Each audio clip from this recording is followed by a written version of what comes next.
Good morning everyone. Last પીરિયડમાં આપણે શ્વસન તંત્રની અનિયમિતતા વિશે જોતા હતા, જેમાં દમ અસ્થમા વિશે જોયું હતું. આગળ જોઈએ હવે આપણે એમ્ફીસેમા.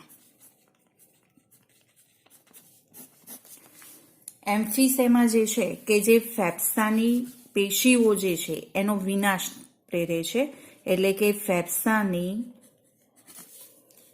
પેશીઓના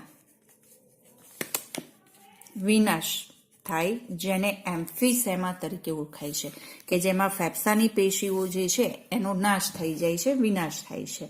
હવે આ પ્રકારનો જે રોગ છે કે જે વારંવાર ઉથલો મારતો ફેફસાનો અવરોધક રોગ છે.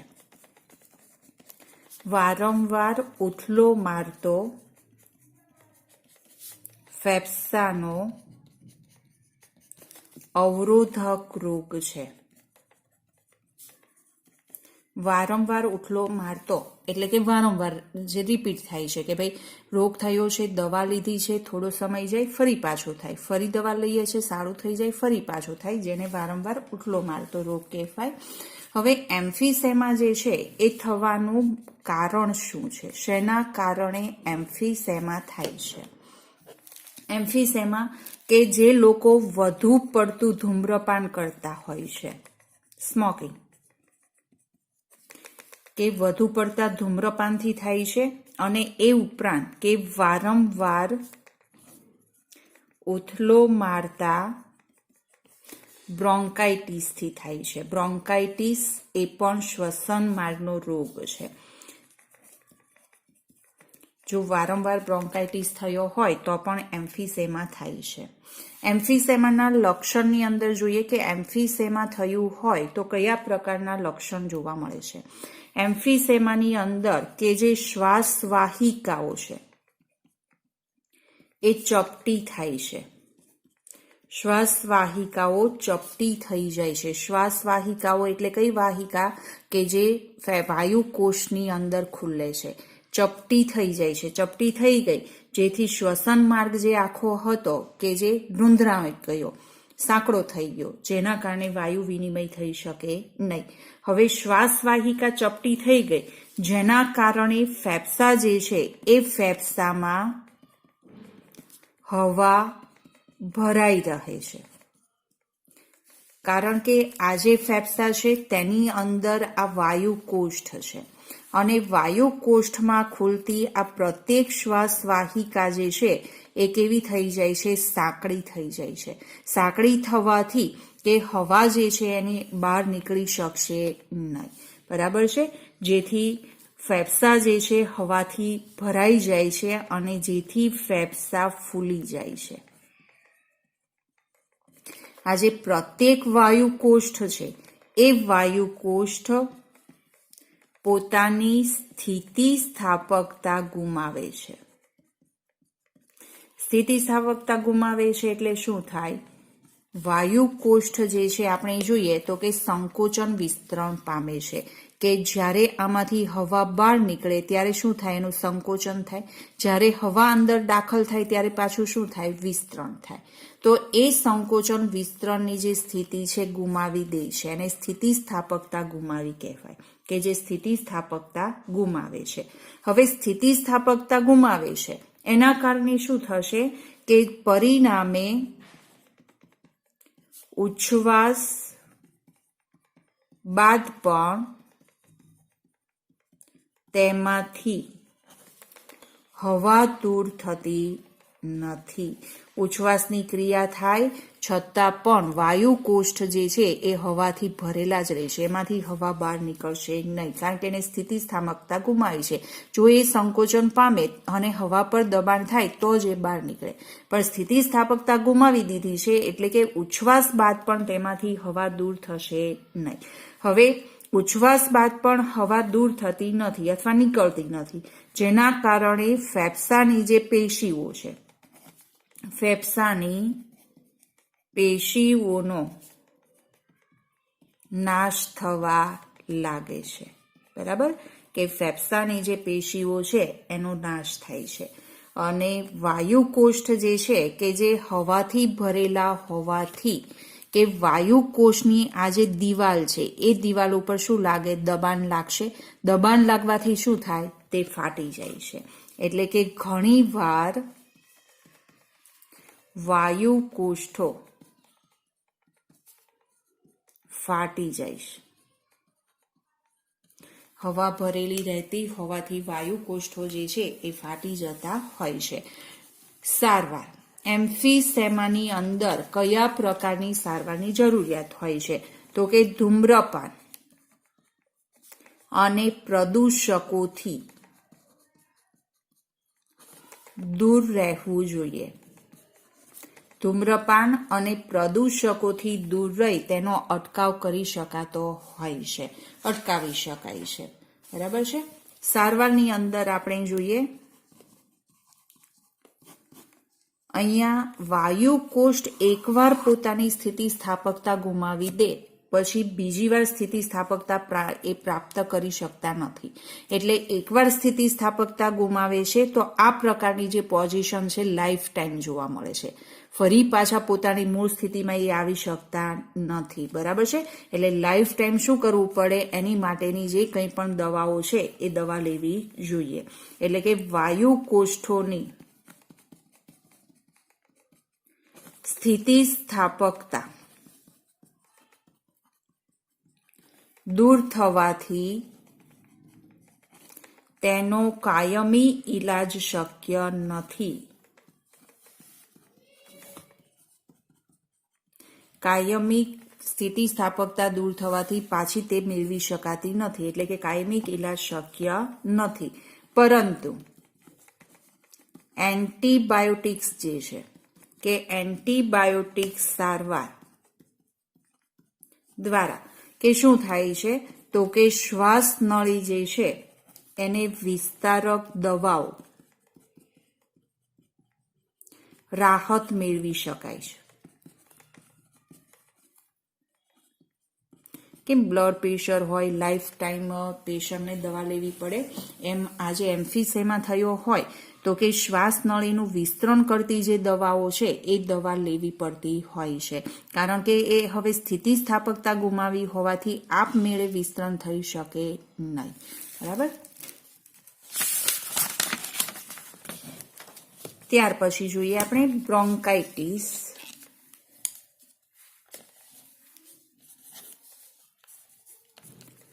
બ્રોન્કાઇટિસ. હવે બ્રોન્કાઇટિસ થવાનું જે કારણ છે એનું મુખ્ય કારણ છે ધૂમ્રપાન અથવા તો ચેપના કારણે પણ થાય છે. ધૂમ્રપાન અને ચેપના કારણે. લક્ષણોની અંદર જોઈએ તો બ્રોન્કાઇટિસની અંદર કે જે શ્વાસ નળી છે એ શ્વાસ નળીમાં દાહક બળતરા થાય છે. દાહક બળતરા એટલે શું? આપણે કોઈ ભાગ પર દાઝી ગયા હોઈએ અને જે આપણને જલન થાય છે, બળતરા થાય છે, એવી બળતરા ક્યાં થાય છે? શ્વાસ નળીમાં. એ ઉપરાંત કે કફ જોવા મળે છે અને વ્યક્તિને સતત ઉધરસ જોવા મળતી હોય છે.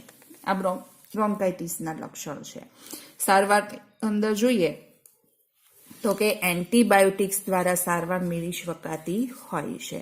ત્યાર પછી જોઈએ ન્યુમોનિયા. દરેકે નામ સાંભળેલું હશે. ન્યુમોનિયા જે છે કે શેના કારણે થાય છે? તો બેક્ટેરિયાના ચેપથી થતો રોગ છે. બેક્ટેરિયાના ચેપથી થતો રોગ છે. કયા પ્રકારના બેક્ટેરિયાથી થાય છે ખ્યાલ છે દરેકને?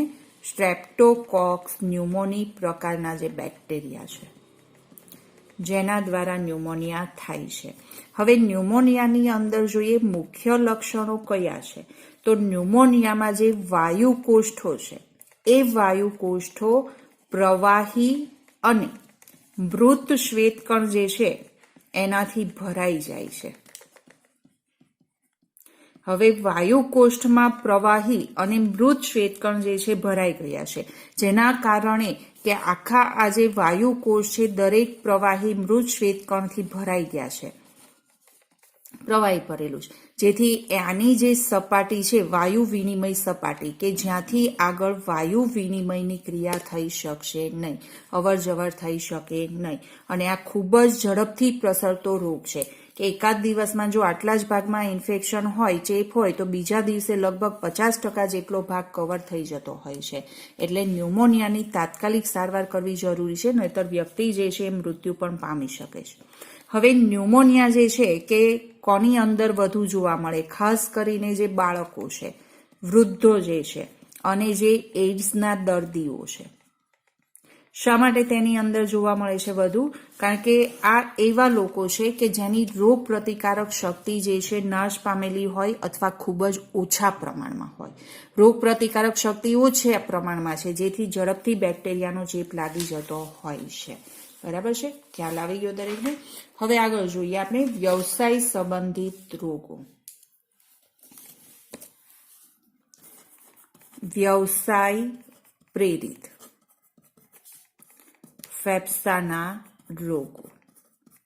વ્યવસાય પ્રેરિત કે જે આ સ્થળ પર વ્યવસાય કરે છે, અને આ પ્રકારના જે રોગો છે કે જે હાનિકારક પદાર્થો જેવા કે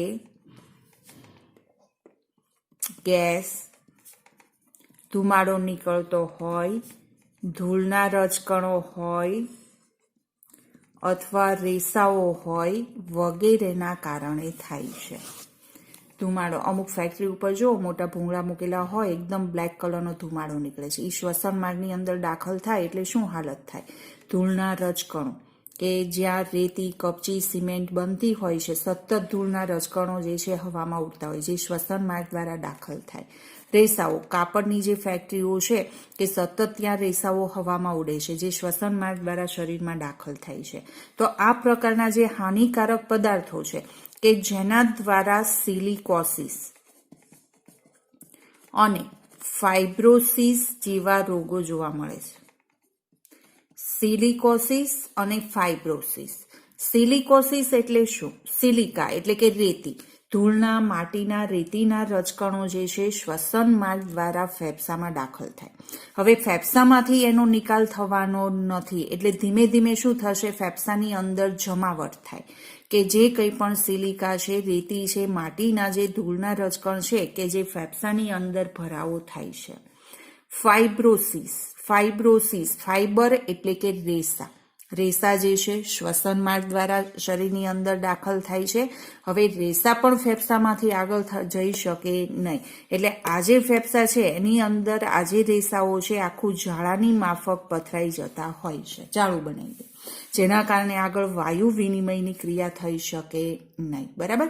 એવી જ રીતે સિલિકોસિસ કે જેનો ધીમે ધીમે આ રીતે ફેફસાની અંદર ભરાવો થતો જાય, વધતું જાય, જેથી તે વાયુ વિનિમયની ક્રિયા થઈ શકે નહીં. પરિણામે શું થાય? તો કે ફેફસાને ગંભીર નુકસાન થાય. ફેફસાને ગંભીર નુકસાન થાય છે અને ફેફસા પર સોજો આવી જાય. અને ખૂબ આગળની પરિસ્થિતિમાં જોઈએ વધુમાં તો કે ફેફસાનું કેન્સર પણ થઈ શકે છે. ફેફસાનું કેન્સર જે છે ખાસ કરીને આવા જે હાનિકારક પદાર્થો શ્વસન માર્ગમાં દાખલ થાય એના કારણે જોવા મળતું હોય છે. અત્યારે આપણી ભારતની અંદર જોઈએ પ્રદૂષણ એટલું બધું વધી ગયું છે કે જેની અસર આપણા શ્વસન તંત્ર પર થાય છે. ભારતમાં અત્યારે ફેફસાનું જે કેન્સર છે કે જે ખાસ કરીને નાના બાળકોની અંદર પુષ્કળ પ્રમાણમાં જોવા મળે છે. અને સૌથી વધુ કેન્સર જે છે કે જે ભારતમાં આયુર્વા જોવા મળે છે, ફેફસાનું કેન્સર, જે બાળકોમાં વધુ પ્રમાણમાં. શા માટે? કારણ કે પ્રદૂષણ એટલું વધી ગયું છે કે આપણે જે કંઈ પણ શ્વાસ લઈએ છીએ એની સાથે આ જે હાનિકારક પદાર્થો જે છે શ્વસન માર્ગની અંદર દાખલ થાય છે, અને જેના કારણે આવી ફેફસાની ગંભીર બીમારીઓ થતી હોય છે. તો આ માટે શું સાવચેતી રાખવી જોઈએ? તો આવી જે ફેક્ટરીઓ છે કે ભાઈ ધૂળ, રેતી, સિમેન્ટ, કપચી બનાવતી જે ફેક્ટરીઓ છે, અથવા તો જે કાપડની ફેક્ટરીઓ છે, લૂમ્સના જે મશીનો છે કે જે કામ કરતા મજૂર છે એને પોતાના મુખ પર માસ્ક ફરજિયાત પહેરવું જોઈએ. માસ્ક પહેરવું જોઈએ. અત્યારે આપણે જોઈએ માસ્ક કમ્પલસરી છે, આપણી સેફટી માટે જ છે, પણ બહાર રોડ પર નીકળીએ તો ખ્યાલ આવે કે ભાઈ ફક્ત કાન પર ટીંગાડવા માટે જ છે, મુખ અને નાક તો ખુલ્લા હોય છે, તો આ ઓકે નથી. જો માસ્ક પહેરી રાખે છે તો આ હાનિકારક દ્રવ્ય શરીરમાં દાખલ થશે નહીં. આ ઉપરાંત કે થોડા સમય અંતરે કે જ્યાં શુદ્ધ હવા પ્રાપ્ત થાય એવા સ્થળો પર મોકલવા જોઈએ.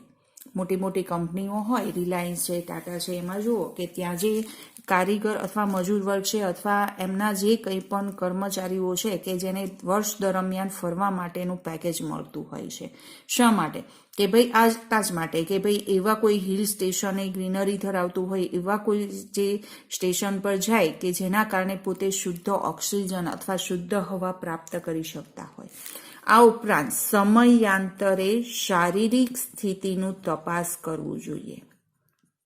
શારીરિક સ્થિતિનું તપાસ કરાવવું જોઈએ, મેડિકલ ચેકઅપ. દર વર્ષે એકવાર મેડિકલ ચેકઅપ જે છે ફરજિયાત કરાવવું જોઈએ, જેથી ખ્યાલ આવે કે ભાઈ કેટલા પ્રમાણની અંદર ઇન્ફેક્શન લાગ્યું છે કે નહીં, શરીરમાં કેટલા પ્રમાણમાં હાનિકારક છે, કે આવા હાનિકારક પદાર્થો શરીરમાં દાખલ થયા છે કે નહીં. ખ્યાલ આવ્યો? અહીંયા આપણું જે આ ચેપ્ટર છે એ પૂરું થાય છે, 17મું ચેપ્ટર. નેક્સ્ટ આપણે 18મું ચેપ્ટર સ્ટાર્ટ કરીશું.